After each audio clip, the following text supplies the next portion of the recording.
안녕하십니까 여러분, 누리PD입니다. 자, 저는 가끔씩 이런 생각을 합니다. 과거에 박근혜 대통령이 탄핵될 때요, 그때 엄청난 카드라, 소위 가짜 뉴스가 난무했었죠. 심지어는 정유라 씨가 박근혜 대통령이 숨겨놓은 딸이다라는 그런 이야기까지 터졌고요. 정윤회와 7시간 뭐 미래설 이런 것도 터졌고요. 비아그라 뭐 여러 가지 마약 이야기도 나왔었고요. 뭐 굿 이야기 나왔었고 어마어마한 뭐 그냥 선동이 있었는데 지나놓고 보니까 그중에 단 한 개도 사실이었던 게 없는 겁니다. 단 한 개도 사실이 없었어요. 그 당시에 만일에 정말로 대통령이 정말 독하게 먹고 고발을 적어도 한 10개 정도만 했더라면은 저는 그때 탄핵 안 됐다고 봅니다. 고발을 너무 안 했어. 그 당시에 정말. 고소죠. 대통령 입장에서는 직접 할 수 있는 고소를 하나도 안 했고, 그리고 그 당시 이제 소위 애국 우파 자유보수 이쪽 진영이 소위 말해서 고발 문화가 없었어요. 고발 자체가 없었다니까. 거의 사적인 일이 아니면 고발 뭐 고소 안 하는 걸로 그렇게 알고 있었죠. 그런데 우리나라 이 좌익들은 이미 어린 전부터 이 고발 고소로요, 사실상 어떤 그 좌익 세포들의 여러 가지 어떤 기관들이 있잖아요. 조직들이 있거든요. 시민 뭐 단체라고 하는 이름을 갖고 있지만 실상은 그들 좌익의 세포들인데 어마어마하게 많은 고발을 했습니다. 특히 그걸로 대기업들을 길들이고 그들의 정치적 그 목적을 쟁취하는데 큰 도구가 되었었죠. 근데 요즘은요, 우파도 달라졌습니다. 우파도 달라졌어요. 이거 아시죠? 막 나가는 헌법재판소 이미선 재판관. 이 사람이 지난번에 변론 준비 과정에서 재판은 하는데 이것은 뭐 받아들이고 저것은 안 되고 이런 것을 이제 결정하는 중요한 예비 이제 그 재판이라고 볼 수 있겠죠. 거기서요, 이제 막 나가는 행동을 했다라는 겁니다. 내란죄로 탄핵 소추해놓고 내란죄 없이 소송한다. 오케이. 심지어는 이것을 말이죠, 헌법재판소에서 권유했다라는 말까지 나오고 있고 그것이 지금 사실로 지금 드러나고 있죠. 왜냐하면 그게 아니다라는 것을 똑부러지게 말을 못하고 있습니다. 헌법적 논리로 보더라도 그게 문제가 되겠지만 그게 만일에 들어와 있게 되면은 재판 과정이 굉장히 길어지고 그러면 단기간에 속전속결로 끝나지 못한다. 그렇게 되면 민심이 더 바뀔 수도 있고 자칫하면 실패할 수도 있다. 이런 우려 때문에 그걸 뺐다라는 그런 어떤 진단들이고 판단들이죠.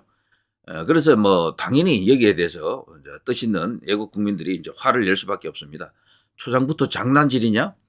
사실 확인도 안 된 언론 기사 증거로 채택한다? 이게 박근혜 대통령 때도 언론 신문 쪼가리 갖고 지금 탄핵했었죠. 자, 헌법재판소 신뢰 박살, 내란죄 빼줘, 수사 기록, 언론 보도도 증거 채택, 심지어는요, 이 수사 기록까지도 자기들이 요구를 하고 있는 겁니다. 이게 전부 불법입니다. 그래서 이런 정황이 드러나자 이거는 대통령에게 이제 불리한 요소들입니다. 당연히 이대로 있으면 안 되겠다, 그런 생각들을 했는데 아니나 다를까 지금 놀라운 정말 반가운 뉴스가 나왔습니다. 서울중앙지검에서 이미선을 수사합니다. 이 고발된 케이스인데요. 헌법재판관 하면 대법관하고 맞먹거든요. 같은 동급입니다. 쪽팔리는 일이지만 결국 이제 자칫하면 소추될 수도 있겠어요. 기소될 수도 있는 그런 입장이 취했습니다. 저는 지금까지 우리나라에서 헌법재판관이나 판사들을 상대로 고발하는 사례는 거의 없었다고 봅니다만 이제 이런 것을 하지 않으면 안 될 정도로 지금 우리나라 재판부가 판사들이 과거에 그 재판관 그 판사들이 아닙니다. 너무 치우쳐져 있어요. 정말 대단한 엄청난 어떤 이야기가 아닌가 싶은데요. 자, 이런 게 이종배 서울시 의원에게 왔다라고 합니다.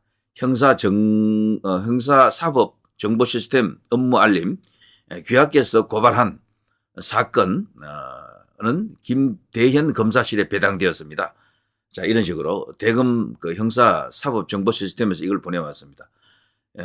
이걸 보내온 받은 당사자가 바로 이종배 서울시 의원이죠. 국민고발단 이종배 시의원 이미선 헌재 재판관을 직무유기로 고발했습니다. 야, 정말 대단합니다. 고발 왕이 됐죠. 그런데 이 이종배 서울시 의원이 고발을 무수히 많이 했지만 지금까지 무고죄로 걸린 적이 없어요. 그러니까 대단한 서울시 의원이고 이런 사람을 지난 그 총선 때 국회의원으로 만들었어야 되는데 참 안타깝습니다. 반드시 이런 전투력이 있는 인물을 국회의원으로 만들어서 좀 더 큰 역할을 할 수 있도록 해야 될 것 같아요. 자, 또요, 오상종 씨라고 알죠? 자유대한호국당. 여기도 이미선을 고발했습니다. 자, 이런 것들이 이번에 이제 결과가 이제 나오는 건데요. 아주 고무적입니다. 그 고발 내용을 보게 되면요. 앞으로 이민선도 상당히 이제 당혹스러워 할 수밖에 없는 것이 이런 내용들입니다. 보도 자료 사실관계 확인 다 됐고요. 위계에 의한 업무방해, 위계에 의한 업무방해, 그리고 위력에 의한 업무방해, 직무유기 이런 식입니다. 그래서 이제 이거는 충분히 다퉈볼 만하고요. 그리고 저기 헌법재판관이라고 하는 높은 위치에 있지만 일개 검사에 의해서 자신의 그 명예가 유린될 수도 있겠죠. 이렇게 되면. 그러니까 굉장히 두려워합니다. 원래요. 남을 수사하고 조사하던 사람, 남을 판단하는 사람들이 반대 입장이 되면 어마어마하게 무서워한대요. 정말입니다. 검사가 피의자가 되고 판사가 피의자가 되는 순간 우리가 알던 그 검사 판사가 아니라고 합니다. 너무도 더 겁을 내고 벌벌 떤다 그러네요. 그래서 이건 정말 기가 막힌 신의 한 수다 이런 생각이 듭니다. 자, 여기 나와 있죠. 서울중앙지검 이미선 헌법재판관 수사 착수. 대단한 뉴스입니다. 이미 4일 전에 이런 뉴스가 나갔었죠. 이미선 헌법재판관 직권남용 고발당했다. 시민단체 헌법재판소마저 법을 위반하기 때문에 어쩔 수 없다. 당연히 이건 국민의 도리로서 이렇게 고발 들어간다. 자, 그렇게 되자요. 이제 대체로 언론들에서는 헌법재판관까지 고발하나? 이대로 괜찮나? 이런 뉴스도 나가고요. 그렇지만 이거는 각 언론사의 성향에 따라서 다릅니다. 완전히. 스카이데일리 같은 데서는 위기에 이미선 헌법재판관 공정성 논란 지속 이런 기사가 나갔고요. 뭐 이렇습니다. 다들 전부 다 초록이 동색이라고요. 제 눈의 안경입니다. 그런 식으로 다 보고 있죠. 우리나라에서는요, 언론 자체가 하나의 선수화되어 있는 그런 경향이죠. 특히 좌파 성향을 띠고 있는 언론이 압도적으로 많습니다. 압도적으로. 거의 뭐 제가 생각해서는 80% 90%가 될 것으로 봅니다. 그리고 그 중에서도 주요한 메이저 미디어들, 주류 언론들은 대부분 좌성향이다라고 이제 볼 수밖에 없습니다. 언론사들이 그렇게 된 이유는 많습니다. 이건 제가 다른 시간에 한번 또 언급하겠습니다만 노조만이 문제가 아니에요. 노조 없는데도 그렇습니다. 노조가 있더라도 노조가 무력화됐는데도 그런 데가 많아요. 그거는 우리나라 언론사 기자, PD들이 그만큼 어떤 특정한 도그마에 빠져 있다라는 거죠. 지금 좌파에 쓰지 않으면은 거기서 생존할 수 없는 혹은 거기서 그 동화될 수 없는 그런 위치에 빠진다라고 합니다. 그 이야기도 정말 충격적이지만 기자들 내부에서 그런 이야기가 많이 터지고 있어요. 따돌립니다. 거기서 만일에 우파적 행동을 하고 이러면은 또라이 취급받는 거죠. 또라이 취급. 노조 일이 없더라도 노조 문제가 아니더라도 그렇게 되는 겁니다. 그 자체가 엄청난 어떤 사실 왜곡 혹은 인식 왜곡들이 지금 들어가 있고요. 그래서 이런 말이 있지 않습니까? 좌파 탈출은 지능순이다 이런 말이 있죠. 여기서 말하는 지능은 머리가 더 좋고 나쁘고 보다도요. 깨달음입니다. 선동, 소위 세뇌 선동으로부터 탈출하는 것이 바로 좌파 탈출인데요. 그러자면 한번 깨달아야 됩니다. 각성이 와야 돼요. 자, 어쨌거나 이런 어떤 기분 좋은 뉴스가 나오고 있고요. 그리고 여기 이제 이게 끝이 아닙니다. 이번에 서울 서부지방법원이 그 적나라한 실체가 드러났잖아요. 소위 말해서 이제 그들의 소굴이다. 그러니까 이 소위 이제 이 영장 전담 판사가 이제 주로 이제 있는 곳이 서울중앙지법인데 서울중앙지법을 피해서 서울 서부지방법원으로 갔다. 이건 너무도 놀라운 충격적 사건입니다. 그것도 서울중앙지법에서 몰래 영장을 청구했는데 기각이 되자 절로 지금 갔다는 것 아닙니까? 서울 서부지방법원으로. 이거는 그야말로 어마어마한 국정농단에 해당되는 그런 사건이라고 생각합니다.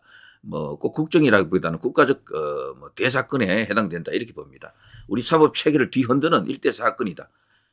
그런데 여기 보면요, 어쨌거나 서울 서부지방법원이 그들이 믿는 구석입니다. 그야말로 비틀린 사법의 운동장인데요. 이걸 이번에 문제화하고 이걸 이제 국민들에게 알리고 이제 이걸 바로잡을 수 있다 그러면은요, 앞으로 대한민국 애국 우파 자유 보수가 나아가는 길에 있어서 엄청난 도움이 될 겁니다. 자, 법원장부터 판사까지 좌파 참호 여기서는 말을 좋게 해서 참모지 소굴입니다. 소굴. 민노총 MBC는 관대하다. 윤 대통령은 초법 비틀린 사법운동장 뭐 이런 식으로. 그리고 여기 서울 서부지법의 그 해당 판사 그 문재인 판사가 알아보니까 뭐 완전 좌파 흔히 하는 말로 그냥 그 우리법 연구회 같은 그런 단체 소속이었다라는 게 다 알려졌었죠. 그래서 이대로는 안 된다라는 그런 어떤 폭넓은 공감대가 형성되고 있는데요. 서부지법 이순영 판사죠. 이 사람도 지금 국민의힘에서 탄핵을 검토한다라고 합니다만 국민의힘에서 탄핵 검토하는 것과 약해요. 왜냐하면 어차피 탄핵 안 되잖아요. 여기는 탄핵하려면 과반수가 필요한데 국민의힘 의석 가지고는 안 되고요. 그보다는 더 효과적인 게 물론 이것도 필요합니다. 이걸 통해서 이슈화하는 게 필요하고요. 이제 고발이 필요하겠죠. 고발을 통해서 판사들도 영장 판사들도 이번에 그 엄청난 어떤 그 불법한 행동을 저질렀잖아요. 형사소송법 110조, 111조를 뭐 배제하고 그것을 예외로 한다. 이런 어떤 어처구니없는 터무니없는 짓을 했습니다. 그것은요 판사가 법을 만들었다라고 할 수 있고요. 상권 분립을 훼손하는 중대 사건입니다. 그래서 이제 이런 고소 고발이 들어가게 되면은 그 판사도 어떠거라 꼼짝없이 이제 코너에 몰린다라고 볼 수 있겠죠. 이런 사건을 몇 개 만들어야 됩니다. 그래서 판사들이 재판관들이 함부로 더러운 짓 못하게끔 그런 식으로 이렇게 제동을 걸어야 된다 이런 생각이 들고요. 자, 법원장부터 판사까지 좌파 참모가 된 이런 이야기들 정말 엄청난 이야기들입니다. 이번에 공수처가 악랄한 게요. 서울중앙지법이 안 될 것 같으니까 거기는 원래 3명의 그 영장 전담 판사가 있었는데 조희대 대법원장이 들어오고 나서 4명으로 늘렸습니다. 이들이 계속 돌아가면서 로테이션이 되는 거죠. 그래서 딱 맞추기가 힘들어요. 누가 어떻게 걸릴지 알 수가 없어요. 그래서 거기를 이제 피해가는 그런 경향이 있다 그러네. 자, 서부지법에만 2차례 영장을 청구했던 게 이 공수처입니다. 그래서 이번에 이 공수처장이 악랄했다. 대통령이 임명한 사람인데 이것도 사실 배신 때리는 인간이죠. 그런데 그 사람도 알고 보니까 국제인권법 연구회인가 거기 소속이었다. 과거 판사 시절에요. 그러니까 거기도 결국 좌빨이죠. 좌빨. 자, 이런 이야기들. 진보 성향 판사 모임 우리법 연구회 출신이 대거 포진된 게가 된 곳이 바로 서울 서부지방법원이다. 그리고 이곳에서 이번에 헌법재판관 2명이 나왔잖아요. 마은영이하고 정계선입니까? 2사람. 한 사람은 지금 대통령 권한대행이 임명을 보류해놓고 있죠. 그러니까 여기하고 다 짜고 치는 거야 지금 보면. 안 그렇습니까? 안 그러고는 어떻게 이런 일이 나옵니까? 여기서 그 많은 판사들 중에 그 많은 법관들 중에 그 많은 법조인들 중에 헌법재판관 2명이 왜 거기서 나오느냐고요. 서울 서부지방법원에서. 한 사람은 현직 부장판사, 한 사람은 거기 법원장이었죠. 그리고 이번에 이런 어떤 일까지 터지고 여기 영장 청구했는데 여기서 오케이 땡큐 하는 그런 결과가 그들에게 나왔잖아요. 이거 자체가 거대한 의혹 아닙니까? 판사 쇼핑이라고 하는 게 말이 됩니까? 영장 전담 판사 내 입에 맞는 사람만 찾아다닌다라는 게 말이 돼요? 저는 개인적으로 서울 서부지방법원 같은 이런 데서는요. 영장 전담 판사가 없어야 된다고 봅니다. 서울 서부지방법원이든 어디든 이 영장에 대해서는 모두 중앙지법에서 뭐 단독으로 거기서만 독점하는 게 맞다라고 봐요. 자, 아무튼 지금 굉장한 뉴스들이 터지고 있습니다. 이대로 가게 되면 우파가 참 어떤 어려움을 겪을지도 모른다라는 그런 폭넓은 인식이 있었는데 이런 어떤 대반격, 이런 고발 그리고 그 고발 사건을 적극적으로 또 수사하는 서울중앙지검 정말 어느 정도 힘이 됩니다. 진짜 실질적으로 저들을 때릴 수 있는 그런 무기가 필요한데 지금 대한민국에서는 다른 건 무기가 될 수가 없고 오로지 여론 지지율하고 요겁니다. 요 2개. 고발, 요런 것이죠. 자, 이걸 통해서 저들을, 그대로 두면 안 되고요. 회초리를 들어야 됩니다. 움찔할 겁니다. 겁을 낼 겁니다. 저렇게 되면은. 자, 누리 PD 김준희였습니다.